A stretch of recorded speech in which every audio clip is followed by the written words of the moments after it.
Pour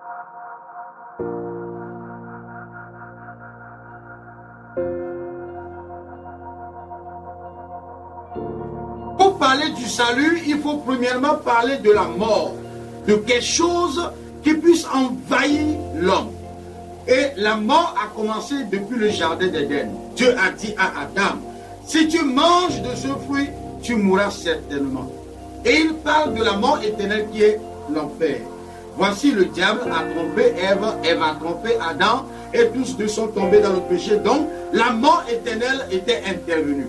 Mais pour que Dieu use de bonté envers les descendants d'Adam, il doit apporter le salut pour tous les hommes en Jésus-Christ.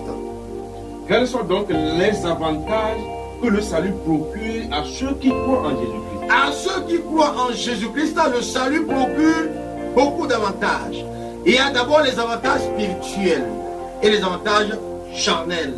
Je veux dire, avantage spirituel, c'est la vie éternelle. Celui qui croit en Jésus-Christ a de place d'emblée dans le royaume de Dieu. C'est Jésus qui donne la vie éternelle pour qu'on n'ait pas dans le royaume de Dieu. Ce n'est pas fini.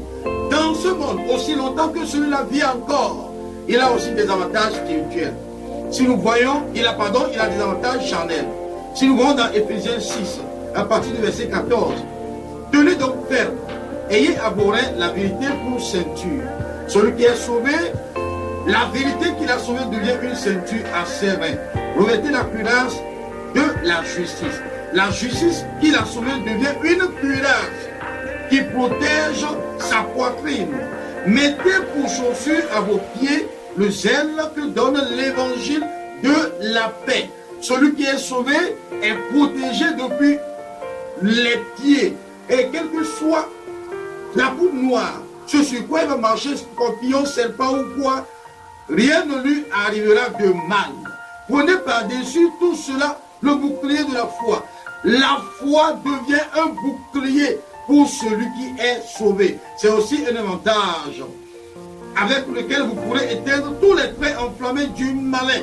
Prenez aussi le casque du salut.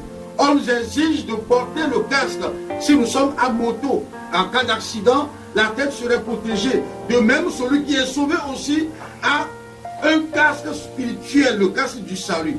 Et l'épée de l'esprit qui est la parole de Dieu. Il est écrit, devient l'épée pour celui qui est sauvé. Tout ceci, ce sont des avantages pour celui qui a la vie éternelle. Qu'est-ce que vous avez à dire aux chrétiens qui ne savent pas qu'ils sont bien équipés en esprit? Aux chrétiens qui ne savent pas qu'ils sont bien équipés en esprit, je vais simplement leur dire que c'est l'ignorance. Celui qui croit en Jésus-Christ, il est déjà équipé de la tête jusqu'aux pieds. Et rien ne lui arrivera du mal. Il peut facilement marcher sur les serpents et sur les scorpions. Et c'est la puissance que Dieu lui a donnée. Bien-aimés, soyez tous bénis. Amen.